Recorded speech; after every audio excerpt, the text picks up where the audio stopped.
Welcome to this week's episode of The Nerdy Rat. You can find us online at thenerdyrat.com. Today we're going to be talking about ways to introduce new rats to your group and the movie Logan, which we saw this weekend.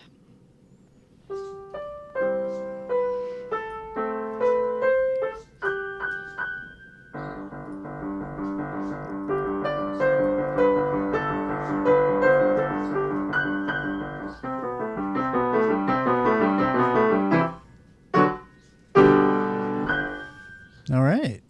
Welcome, everybody. This is episode 1. It is March the 6th, 2017. If you didn't get a chance to listen to episode 0, we recorded a couple weeks ago. There's a lot of really good stuff on it, like general tips and stuff to consider before adopting a rat. Yep, it's like an introduction episode if you've never owned rats before and you need to consider ways to do it and how to take care of them and things like that. That's a good introduction episode for that. Yeah, I think we crammed a lot of really good info into the first 30 minutes of that episode. Mm-hmm. And our future episodes are going to more focus on kind of things you can do when you're already a rat owner. They're not going to necessarily be quite as hands-on with the educational for new rat owners. Yeah. So this week I was looking at Facebook. I was looking at some of the rat groups, and I like to go through and look at questions that people ask. And a question I saw was tips for introducing a rat to one of your an existing mischief that you already have. And mischief, by the way, is the official name for a group of rats. Because what do ratties do? They get up to mischief. That's right. And I've had a lot of experience like introducing new rats to mostly girls, because I usually keep girls. Mm-hmm. With girls, I think it's a little bit easier. With boys, it's more difficult, because if they're not neutered as they get older, they can become aggressive. And they usually do become a little bit more aggressive as they get older. Mm-hmm. So introducing male rats that are over a year old that are unneutered, really, if you're going to introduce them, I would recommend getting them neutered first, because that'll make them a lot more docile. But yeah, and the male rats especially, they will get into fights and they can actually kill each other. And girls can do that too, but boys are going to be much more aggressive. Yeah, and I even had 2 boys that had been together their entire life, I believe. Mm-hmm. And they just out of the blue one day just started going after each other, and I had because to they weren't them. neutered. Yeah, they weren't neutered, and I don't know. They had a disagreement. With male rats. Yeah.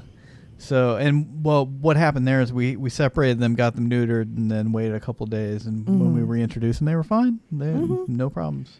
Yes, that's just another good reason to neuter your rats, neuter your males, and spay your females. Yeah, kind of. If you don't neuter males, if they've been together their whole life, it's no guarantee. Sometimes fine, but it's kind of always, there's always a possibility. You gotta be aware of that. So with girls, it's usually pretty easy, but every now and then you will have some that are more difficult than others. I was reminded a couple years ago, I had 4 rats at the time, and I had decided I want to get a single rat. I told the coordinator for my rescue, if they came across a single rat, to let me know, because I'd want to see if I could adopt her. I don't know why. I just wanted to. And increase your size of your group. Exactly. And she told me about this girl at the Rockville what's it called? Shelter. Animal shelter, yeah. And her name was Jessie, and it was, I believe she was surrendered because she did not get along with other rats. And they said that on the paperwork. They also said she was jealous for some reason. I don't know how a rat can be jealous, but but they said in the paperwork that I got for her that she did not get along with other rats, and I believe that's the reason she was given up. They also said they were moving too, but where were the other rats? I mean, if they were moving, why didn't they give up all the rats? That's what made me think that it was really a situation where they just didn't want to deal with this rat fighting with other rats. So I got her, and basically this is kind of how I've always. This is the first time I had to do it, but what I did was I put them in the tub, The bathtub. Put them in the bathtub with nothing No water. else. No water. Yeah, Dry don't- bathtub. Don't give them a bath. But you probably want to plug the drain in case your ratties are small. You don't want them Yeah. going down the drain. I'm serious Yeah, about so that. just like an empty tub. So basically, it forces the rats to interact with each other. If you put like a towel or like a hidey place in there, they may just like hide and ignore each other. But you put them in a tub by themselves, it'll force them to smell each other and like interact. And you'll see if they're going to And fight. What I found was one of my rats, Mag, got into a fight with her because I didn't know this at the time, but Mag was basically the alpha of my group, and she decided that she was gonna dress down the new rat, and Jessie was also very dominant. She wanted to be the alpha too, so they would fight. And the first day they were fighting after being in the tub for a couple of minutes. As soon as they sized each other up, and so I had to separate them, and then we came back next day and we did the exact same thing, and they got along a little bit better, but after 4 or 5 minutes they were fighting again. Third day, back to the tub. This time it was going maybe 10 minutes or so.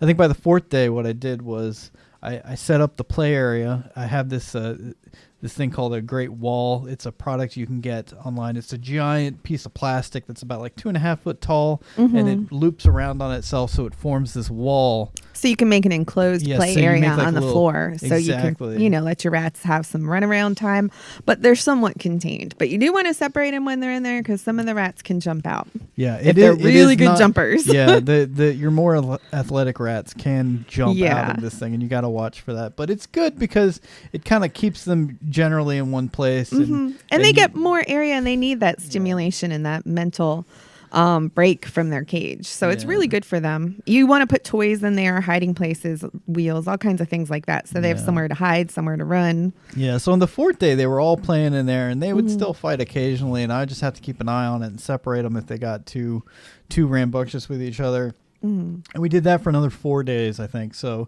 So it's over a week. yeah, so this was the longest introduction I've done. It took a week, and it was slow, and it had to be really watchful because they would fight. And on the last day when I finally decided we were going to put them together in the same cage, what I did was I got them out and I put them in their little play area, and then I cleaned the whole cage, scrubbed it down, emptied it out, and then I rearranged everything so stuff was in a different place. And so by washing it, he's eliminating the scent of the other Yeah. rats. So that helps Jessie feel more acclimated, like she's not So coming into somebody else's space necessarily. It feels like they're coming into neutral territory Exactly.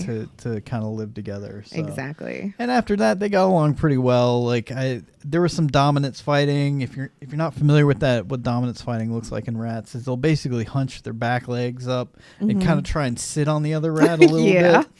Yeah. And then what they do is they'll sit on them and then they'll groom them. And Yes. usually the alpha will do that to the other ones. To But kind of show who's in charge. But sometimes, so Sometimes some of the other rats will do it to each other too, because there is a pecking order. So it's not Yeah. just like the alpha's going to be the only one doing it. Sometimes the other ones need to establish like who's second, who's third. yeah, And you'll hear squeaking from the rat being pinned down. And you can generally ignore it, but if it seems to go on for too long, you may want to get in there and separate them. Yeah, it's normal, and it's not reason to be concerned, and you don't always need to separate them the moment they start doing Exactly. it. Try to let them work because it out for themselves They first. do they're social animals, and they have a pecking order like people do, and you have to let them figure that out. And if you Right. break them up every single time that they do that. Now, if one of them is squeaking, that's basically telling the other rat, you win, Right. stop. And if the other rat is just like not, if it goes on for an extended period of time, or it seems like the Where the rat's squeaking is like going they're too really long, right. hurting Right. the other rat, then yeah, it's time to separate them. But overall, you want to kind of let them sort it out on their own.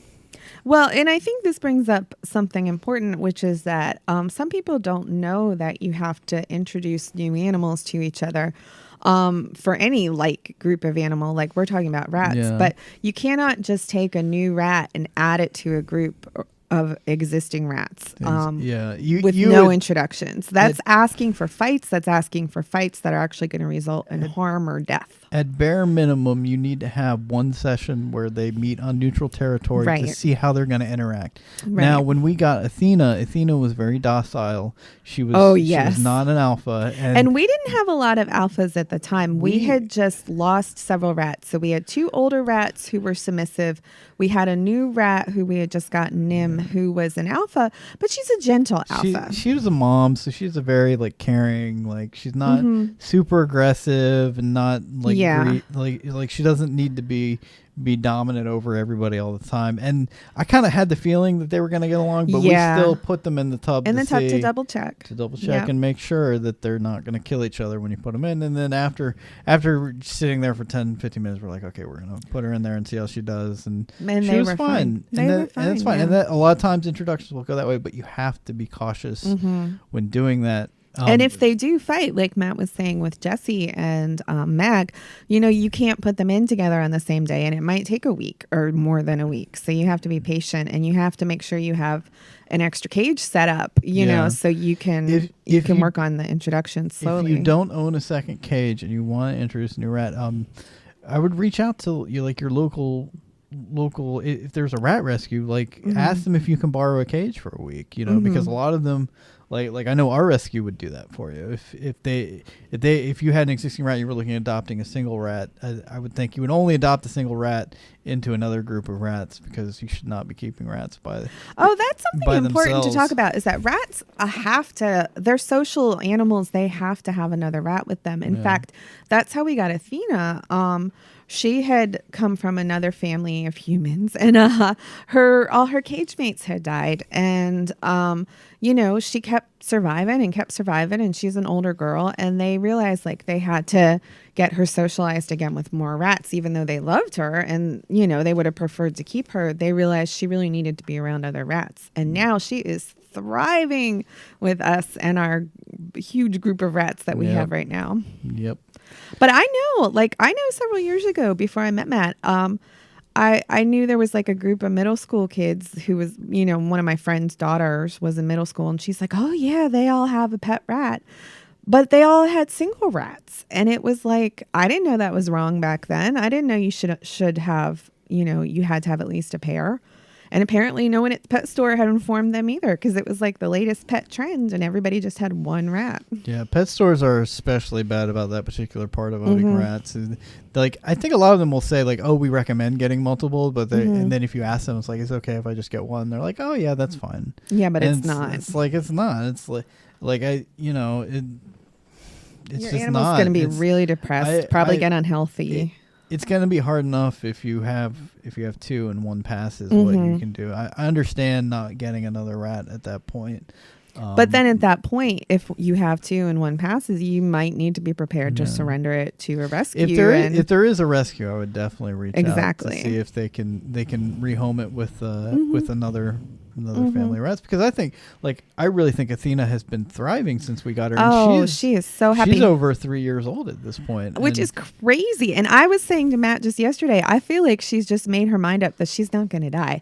She's just I love it here. I'm happy. I got babies to be like my grandbabies. I got sisters. Yeah. She is just so happy all the time. And in fact, we know her human parents. We call them her parents. But we know her parents now because we've had them over to visit her and stuff like that. And they comment too on just how happy she is being with the other rats. They can see a huge difference in her. I think just when people get old, mental health is so important to Oh, people. absolutely. If your mental health isn't there, your Right. body health isn't going to be there Exactly. either. Exactly. So yeah, animals, their mental health is very important, no matter what kind of pet you have. Yeah. Speaking of rescues, we have 4 boys still from our group. We had 2 adopted. We had last 2 week. adopted since our last episode. And, the boy who was especially hairless, who we were calling Snugglebug, he got adopted. So I'm happy course. for him. He was- Their and foster the- mom seemed great. Yeah, I mean, not their foster mom, their the forever la- mom. Well, the lady who was going to adopt. Yeah. Her, yeah. And she She's owned rats before. She was very excited. when she said, "Oh, I prefer to pick rats based on personality over what they look like." I was like, "Yes." Yeah, Yes. I know. Oh, You You're are going to my be a good favorite rat person owner. now. Yes. Because I said that on the last podcast too. You know. Yeah, that's- it's you want to pick based on their personality and who you connect with. And And they're all so unique in terms of personality. she really had a hard time picking because they were all so sweet to Mhm. her. So we still have four We have sweet, 4. amazing boys. 3 of them are Rex, and one of them is regular fur. Yep, and remember they're- the Rex fur is curly fur. Yeah, Rex fur is And cur- curly whiskers, which curly are so little cute. whiskers. Yeah, and they love the bonding pouch that you made for them. Yeah, and so I had found, actually Small Angels had posted several months ago a pattern for a bonding pouch. And that's like just like a little pocket you sew with a strap on it, and it goes around your neck, and then you can put the rats inside the pouch. And we're going to post that pattern on our website. But I will say that the pattern, I actually increased the size of the pattern from the one that was posted, and it's still too small. So I'm going to suggest that if you decide to make a bonding pouch, that you probably at least want to triple the size, if not quadruple the size, because I made it about twice as big, and it only holds 2 adult rats in a tight fit. And really, like, you want to have several rats in there snuggling at once because that's what they love to do. So I suggest really increasing the size for your bonding pouch. Yeah, they always make stuff like that smaller, I think, than they should. Like the Liz got me this hoodie for Christmas that had a little pouch in it. And it was supposed to. It was supposed to be for a cat, but that it had like a little removable pouch in the front of it, so like, you could put like a cat or a dog. The website said Oh. a cat or a dog in there to like cuddle with it. like maybe a Chihuahua. I don't even know a Chihuahua would fit in there. Kitten couldn't. Like I actually had Kitten kind of sitting in it. Yeah, that's our his- cat. his- He's not actually a kitten anymore. That's just his his name. butt barely fit in it. Yeah, he's a big boy though. But it's perfect for rats. Yeah, it is perfect. And you know what? We can and post the pattern for that on the website too. And actually, what I did to customize the one I made for Matt, I got some really awesome rat patches off of Etsy. There's this person who designs them herself, and she prints them and makes them herself. They're iron-on patches. And she is so specific with her rat designs. She's got the Dumbo ears. She's got the regular ears. She's got the Aw. agouti. She's got the hooded. She's got the pink-eyed whites. So... oh my gosh, I cannot recommend her enough. We'll put a link for her Yeah. Etsy store on the site too. When I opened that jacket, I was like, "Where did you find a rat jacket?" I know, and I Like said, who's making jackets for rats? Like, and because it really yeah, looked like it was made for a rat. Because it even had it had ears, but I guess they were supposed to be cat ears. cat ears. Yeah, And they it had like little has paws. paws on it. And It's really cute. it was made in really- like China or something. somewhere overseas. Yeah. So, but I mean, the link it ships from the U.S. But yeah, I Yeah. mean, it was designed from somewhere overseas. Did and you get me like the extra large? or even the double XL, because they said on the website you had to order 2 sizes bigger Yeah. because it ran really small. Yeah, the size you got me was good for me. I normally wear Yeah. like a large. Yeah. So yeah, I think I would So- have gotten you the 2X then. Yeah, and it came out just perfectly size large for normal Americans. It's great. I keep it in the basement, so whenever I'm down here, I want to play Yeah. with the rats. They really like it. Exactly. And the nice thing is you can zip the inside of the pouch out so you can wash the pouch if they pee Yeah. in there or poop in there and you just And want to they- get it nice and they clean, will. separate from the hoodie. So It's- I think it's- that's a really nice feature It's on it. interesting that they thought of that because, like, if it's for Yeah. a cat, like you wouldn't like the cat's not gonna pee in it, but No, like a but rat you- would. But you like, still might want to wash it out separate to get like all the hair out and like I the guess, odor and yeah. dander and stuff out. okay. Yeah. But anyway, yeah, it's a great jacket for rat owners. So Yes. I really And like actually, it. our vet tech found that and recommended it to me. So she was kudos to Nancy. She was the one who found that. Yeah. Also, I want to mention if you guys notice the episode artwork, hopefully it'll appear when you're playing the podcast. But that's all artwork that I've been doing. Yes, Matt has And- been doing lots of art, and actually he's going to put it up on deviantart.com as well, so Yeah. you can see he's got so many of them right now. So I'm not sure. I think I was gonna post them as the episodes come out that we. Oh, you use think them so? for. I might post a couple if I'm not sure when I'm gonna use them. okay, yeah. Like I did a Captain Marvel rat. Mhm, Captain Marvel is one of my favorite characters, and I have to say, by the way, I'm so excited that they're making a Captain Marvel movie. I just hope it's good, because if it's not good, I'm going to be sad. It's, all the Disney Marvel movies have been really good. They really have. They really have. I think it'll be good. I hope it'll be good. My concern is that they haven't done one with a female lead, and somehow people seem to lose their minds when they're writing for women and be like, oh my God, I have to make it completely shallow and I can't talk about anything real and I can't make her human. Now, Marvel doesn't seem to have had that problem. Like, I think they've done a good job with Black Widow, for instance. Yeah, However, I've stories. I'm a little just apprehensive. Yeah. I'm a little nervous, I guess I should say. I just hope it comes out well. Well, we'll see. Hopefully it'll be, I think it's next year, right? Sometime. They hired Brie Larson to star as Captain Marvel. And I had to say, after the Oscars, I was really excited about Brie Larson because she presented an award to Casey Affleck, who was accused of sexual assault and sexual harassment. And she was phenomenal. She didn't hug him, and she deliberately kept her arms at her sides when everybody was clapping for him. And she's done that, I think, at multiple award shows this season. And I just applaud her so much for taking a stand and, standing up against that and making a statement, but in a very professional way. Yeah, she seems pretty cool. I like her in the things I've seen her in. Yeah, we'll see. Wonder Woman comes out soon, doesn't it? Wonder Woman comes out this year. I'm excited for that. Yeah, I am excited for that too. I think that looks really good. I think so too. I'm hopeful about that. So are we going to transition into nerdy stuff then, since we're kind of... So Bao Bao went back to China. Oh, yes. Well, we could talck about that. Just in related animal news. How do you feel about that? I feel crushed. I feel sad inside. I'm dead inside. No, Bao Bao, in case you don't, what are you all talking about? Bao Bao was a panda cub at the National Zoo, which we live close to. She was actually the second cub born there in recent years, but I loved her. I used to watch her on the Panda Cam all the time. I took screenshots of her from the Panda Cam. Well, Bao Bao's kind of what started the panda fever for you, right? It is. Yeah, she is. Because I wasn't really aware of the first cub. I wasn't paying attention to the news and all that. And I think Bao Bao may have been the first one that they got the Panda Cams for. Although I'm not sure about that. But They got the Panda Cams. Oh, on the app. You know what? I think Bao Bao was the first one where the Panda Cams were on the app. Because before that, you couldn't watch the cams on your iPhone. And when do I ever sit at my computer? So I was never able to watch the Panda Cams, but then you could watch them whenever you wanted if you got the National Zoo app. And I would watch it all the time. Yeah. And I would take screenshots of my favorite little Bao Bao pictures because she was so cute and precious. And Matt, why don't you tell them about what happened when you were transferring stuff from a computer for me? Well, I was going to fix your computer because it came with Windows 8 and Windows 8 did not work. No. And so I was going to put 7 on it. So I was like, what stuff do you need backed up off of this computer? And she's like, oh, my pictures. So I go in and it's like, you need all 100 of these screenshots of the Panda Cam. She's like, yes, I need all of them. And they're all precious to me. Yes. They are, because each one was such a different little pose, and she was so cute in a different little way. In fact, we should post on the website, babe. I used to make sketches of Bao Bao from the screenshots. Oh. I'll post some of them online. They were so hilarious. It's like what I do. I know, but I do it with Bao Bao.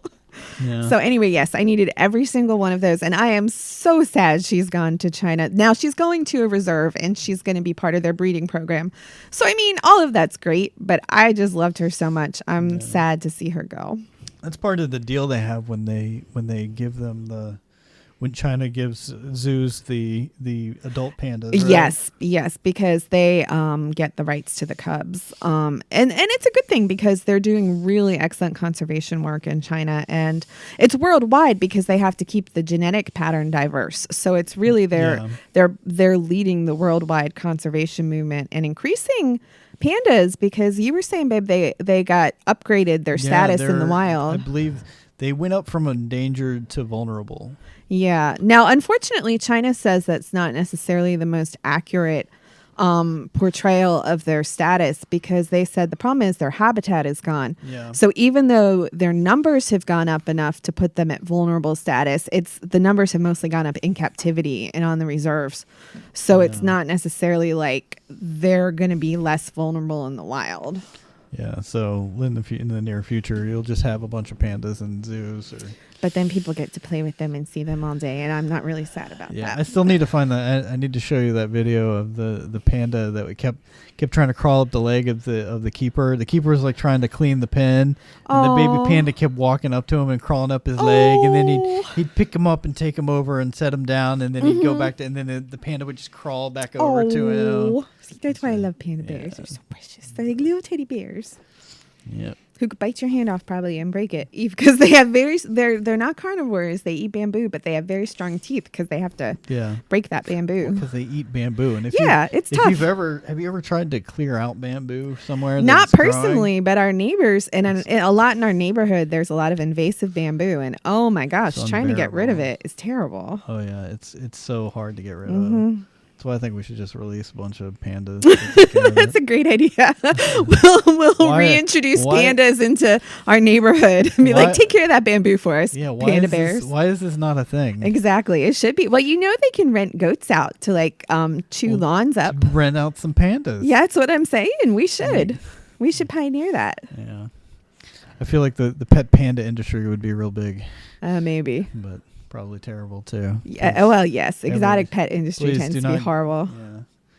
Yes. All right. So we saw Logan this weekend. Yes. And we're going to give spoilers. So if Yeah. you don't want spoilers, pause the podcast right here Yeah. and we'll put a little note on the notes for where you can either fast forward to or just Yeah. go watch Logan and then come back and Yeah. listen to the rest of the Go podcast. watch. It's been you out for need 3 to days. see Logan. It's been out for 3 days. You should have seen it already. If you're listening to this podcast, I hope you would have seen it already because Yes. it's probably one of the best comic book movies this year. Mhm. Well, this year's been like 3 months long, but it's the best comic book movie I've seen since Deadpool, really. And honestly, I think it's one of the best out of the entire X-Men franchise because it's so different in mood and style. Yeah, it really is because It's not like this poppy, actiony, feel-good flick. It's Even- actually based on like a Western kind of movie with the feeling it's and the dark heart. and gritty It's dark, and violent, and but it's got heart and it's got meaning and it's got honor and friendship tied in Yeah. with that, which is kind of what makes it like a spaghetti Western, you know? well, like the whole scene where they're having dinner with the family. Oh yeah. was like a really sweet kind of. And then everybody dies. immediately afterwards. Exactly. But- Exactly. And that's kind of the thing. It's like it wrenches your heart out because it has these really powerful moments. And like, for example, Logan is caring for Charles Xavier, who's got Alzheimer's. And, just the interactions between the two of them showing like the absolute frustration that Logan feels trying to take care of this old man who's got these incredible mental powers that get out of control. And like the frustration and the hatred almost that he has for the tasks, but the deep, deep love he still feels for Charles. Yeah. I mean, it's just incredible. Well, and like the one villain guy at one point, it's like how scary is that the most powerful mind in the world has a degenerative brain disease? Like, Yeah. that's crazy. Like Mhm. that really is scary. And that was like one of the few elements that they actually took from Old Man Logan was Oh, the comics, Old Man from, Logan. from the Yeah. comic book version, Which is of it, quite different. The comics which- plot of Old Man Logan is very different, but they did pull a couple things from it. Yeah. So if you're familiar with comics, like you kind of really like this is kind of an amalgam of Old Man Logan, the death of Wolverine, and then a kind of X-23 origin story too. Mhm. And I want to say like this really feels like this is what you can really do with a movie when you're not trying to set up a franchise or a series or like a A sequel. sequel, yeah. Like because there's no jag or after credit scene at the end of the movie. Right. you Now, know? it's possible that they could do more stories with the child characters, but they don't have to, and that wasn't really the point of the movie. Yeah, well, I mean, there wasn't like a 10-minute montage of like all the superheroes that weren't in the movie, like in Batman vs Superman. Yeah, You exactly. know, where it's like oh, okay, watch, here's the little preview for their movies, you Yeah. know? Yeah.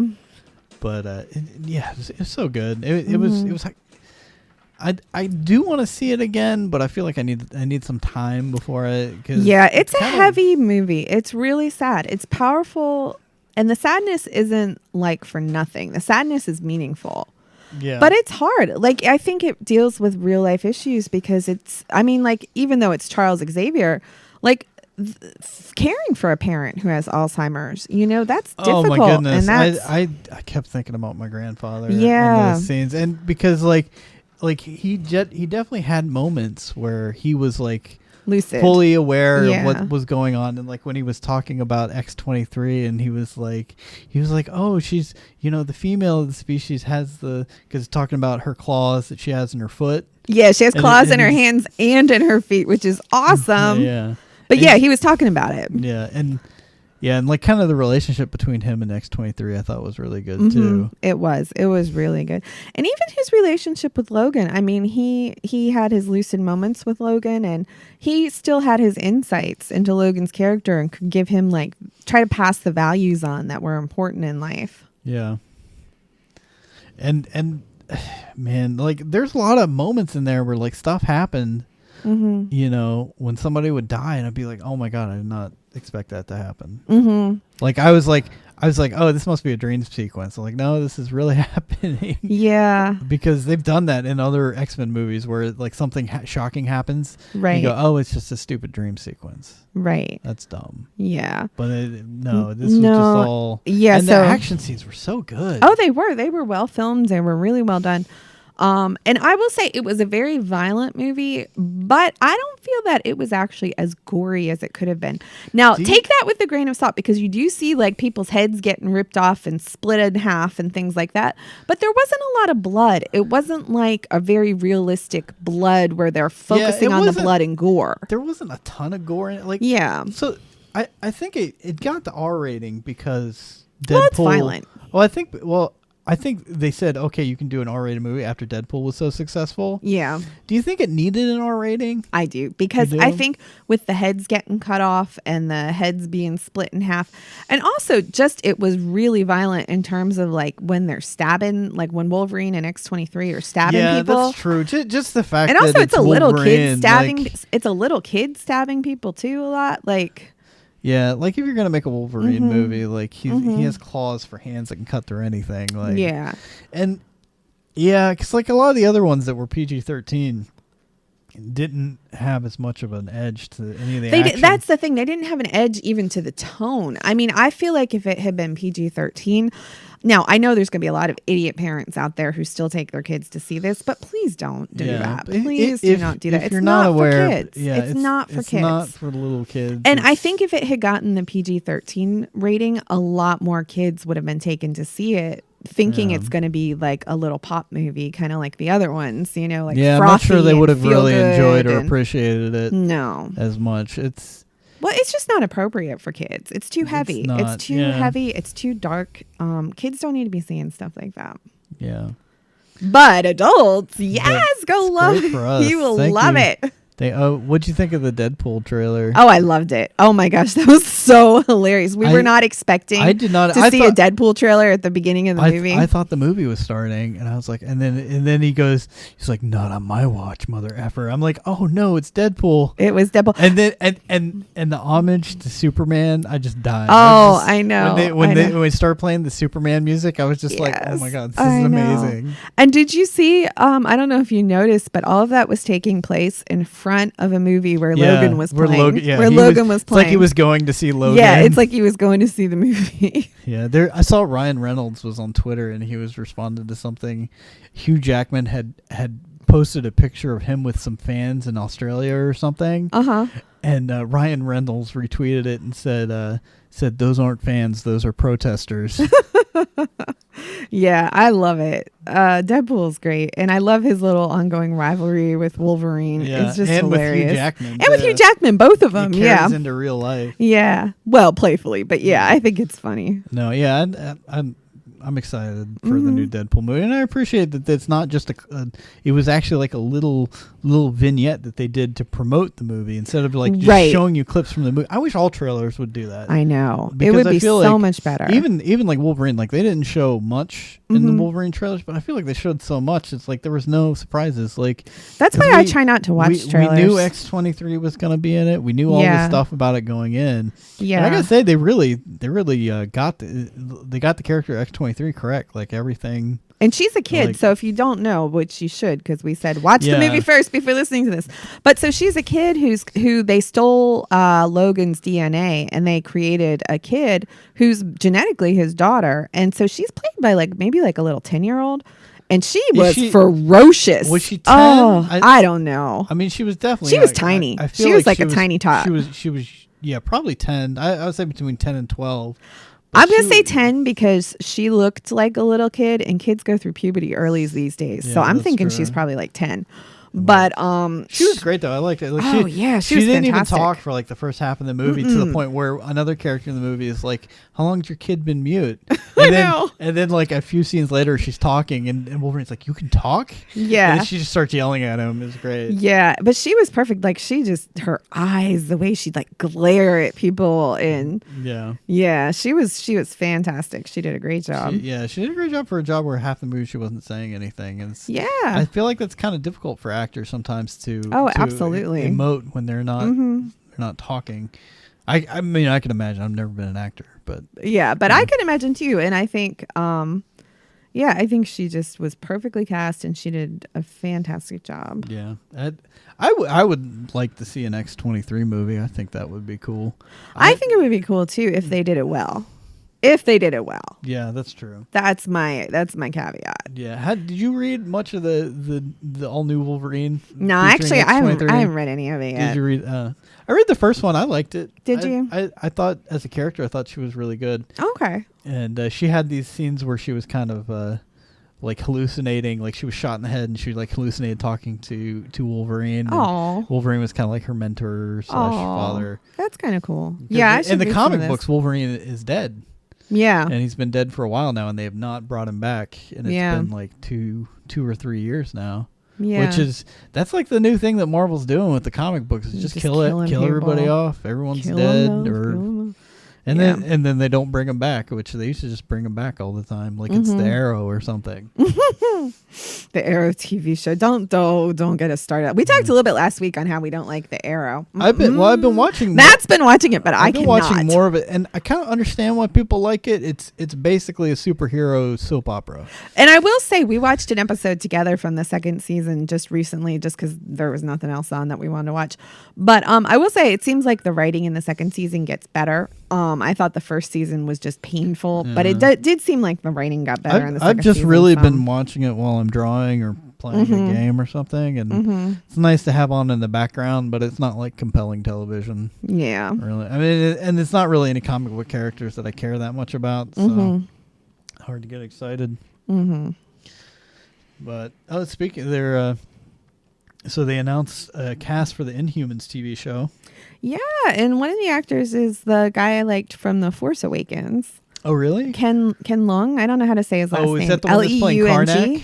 Yes, I think so. Yeah, he was excited. Great in The Force Awakens, so I'm excited about him. I read some of the new Karnak comics when he came back. Oh, yeah? I like that character. I like the idea, like the whole idea of his powers is that he sees the weakness in things. So, that's cool. He'll...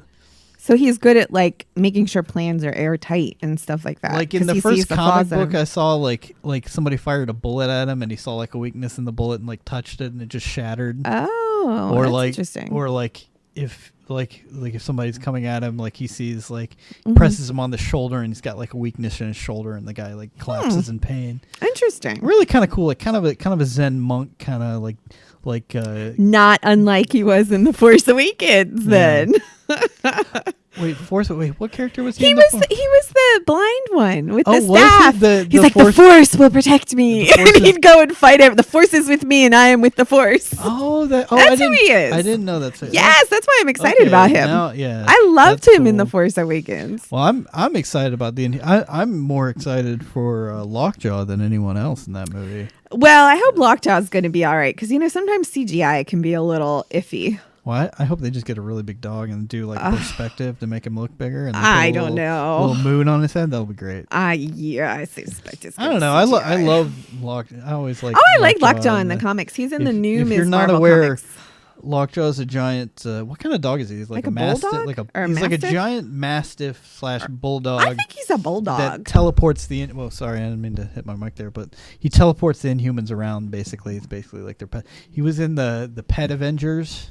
Oh, I didn't know they had a Pet Avengers. Well, it was a comic book, like I think like a one-off, like the. Oh, like okay. it was like all the different. I think like Tippy Toe was in it, and some of the other that's pets. cute. So that, yeah, That's very cute. yeah. But no, I'm excited for it. Now, is that going to be a Netflix show? What is that going to be? Or is it I- going to be I on think- network no, TV? They said it was going to be an ABC show, like Is that what Flash is? Or No, it's Flash just- is WB, isn't it?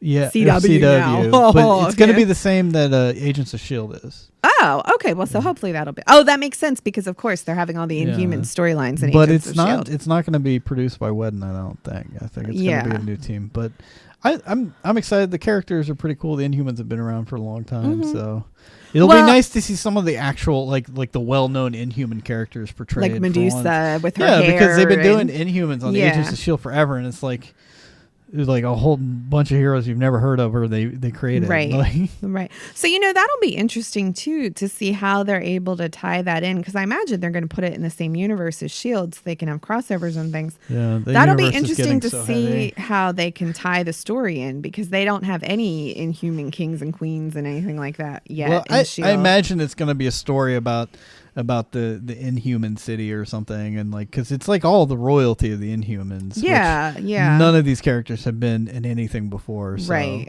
I think it might be kind of more standalone-ish than like direct tie-ins. I don't but know. We'll have to see. We'll see. I guess have we'll to keep see. watching Agents of Shield and see what happens. Mm-hmm. Well, And- Agents of S.H.I.E.L.D. has been pretty good this season.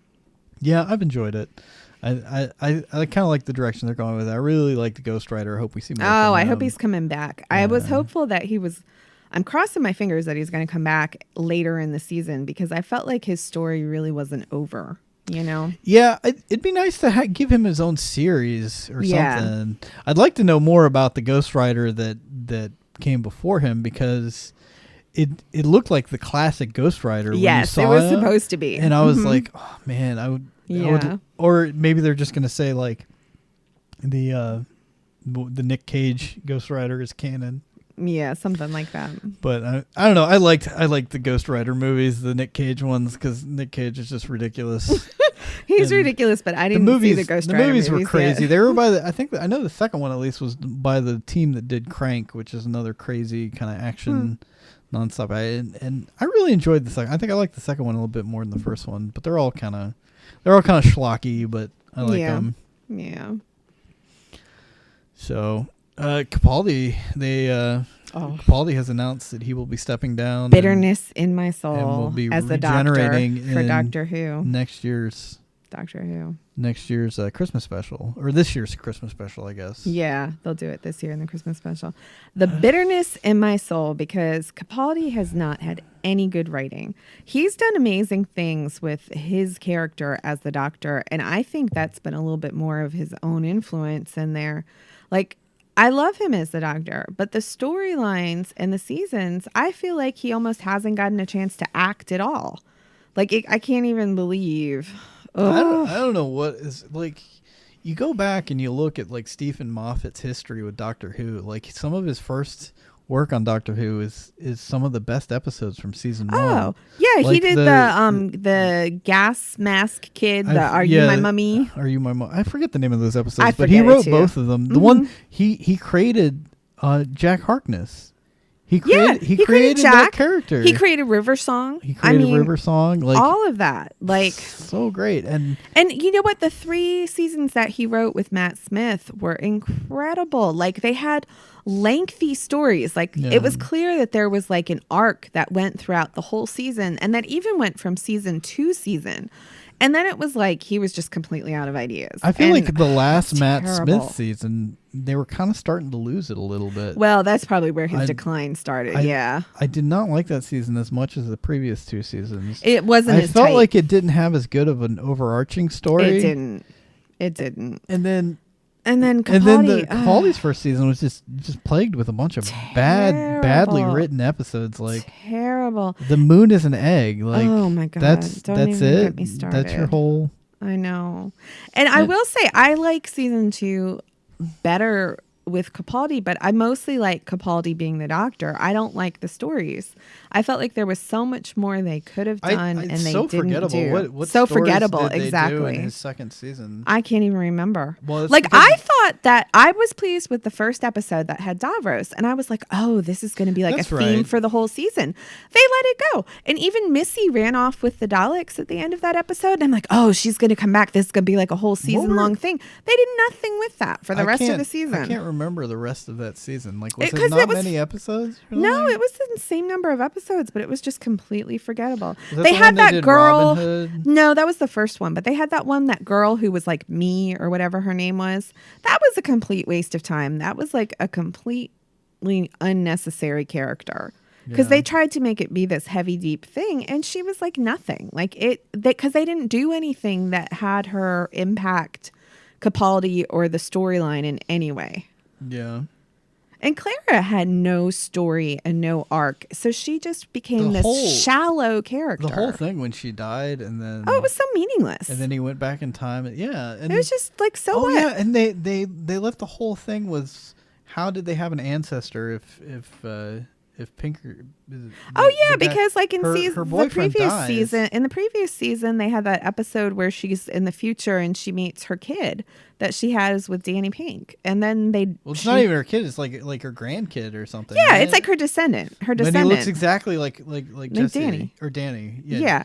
Danny Pink, and it's like They never explained a huge plot hole. she Never explained that. She never has a baby, so.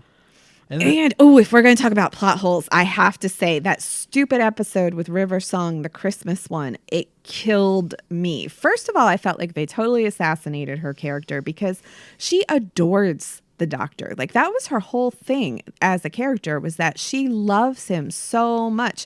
And I found it completely unbelievable that she would be like hating on him and picking on him and cheating on him like the whole time, just like despising him basically, like when she's not with him. So I found that unbelievable. But the biggest plot hole I found was that when he first met her, he knew what their final meaning was because he took her to that place and he gave her the sonic screwdriver. Well, Matt Smith thought he was out of regenerations, so he would have had to do that in order to preserve the timeline as Matt Smith. He would have had to do that on that regeneration, or else, oh yeah. None of that stuff with River Song could have happened.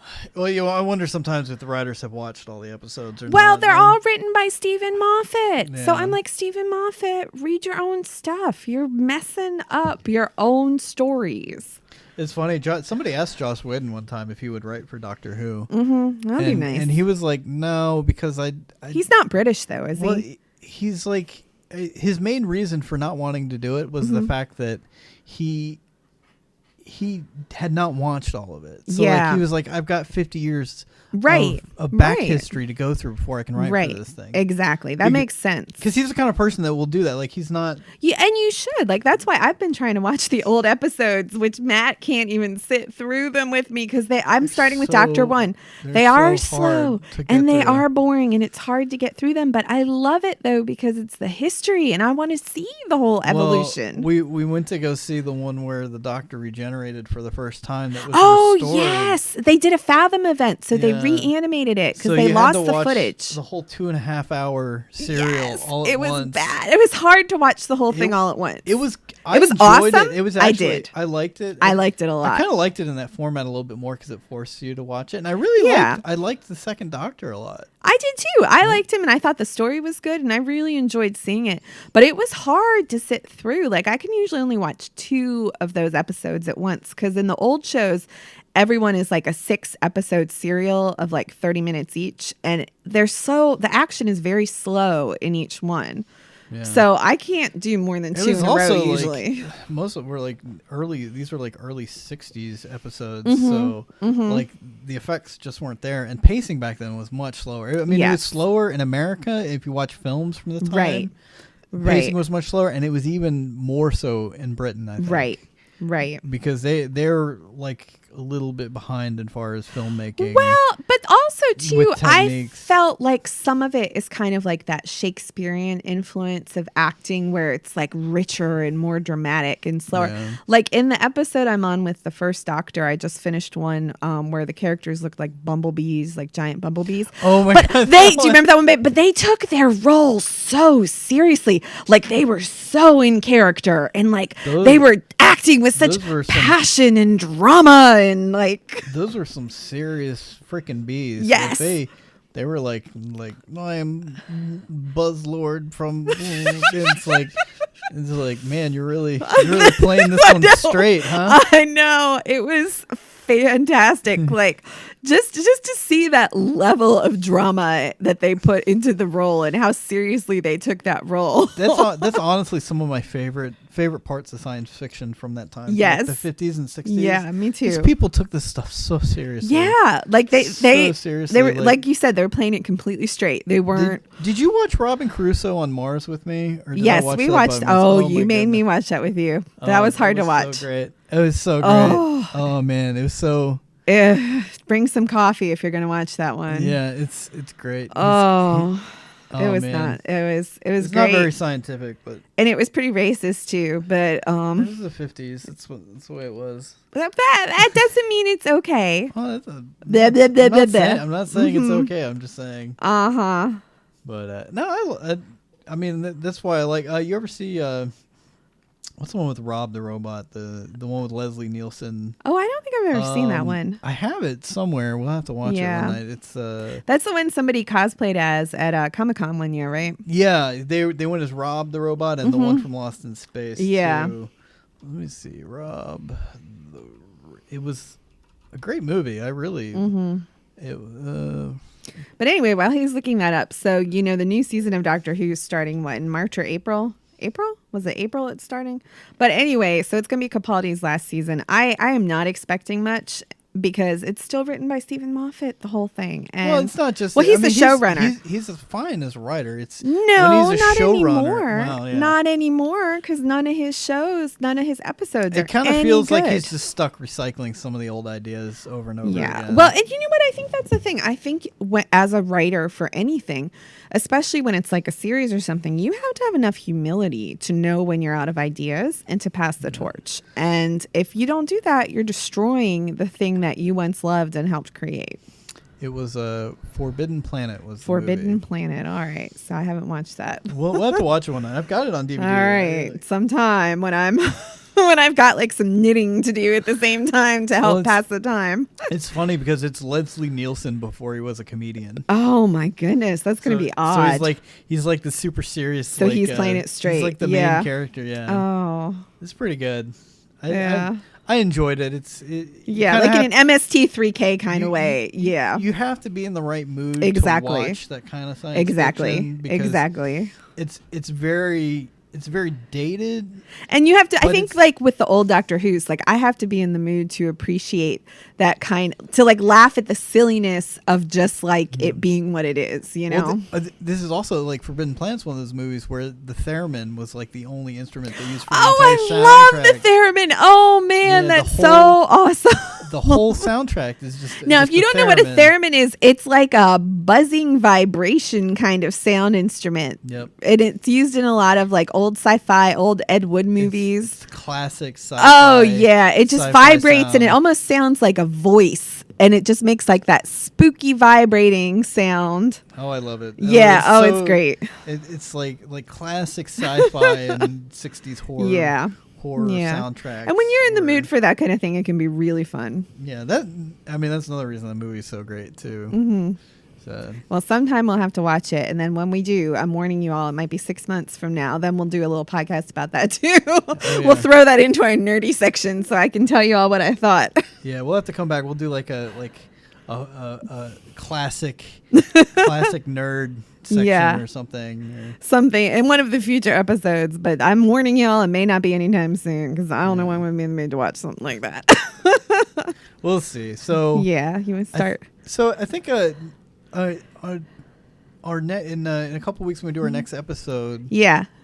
this weekend, the new King Kong movie comes out. Oh, this weekend? It's coming out next weekend, so it'll be the episode we record the week after that'll Or be about we'll- King we'll have Kong. to- yeah, All right. Also, I'd hopefully, if we have time, I want to watch the original 1933. Oh, I've seen that before, and I love it. Let me Yeah. tell y'all, if they had an R rating back then, it should have gotten it, because that claymation fighting between dinosaurs and stuff, it was bloody and gory and really violent. It was bloody. You haven't seen it with the claymation. Yeah, it was ferocious.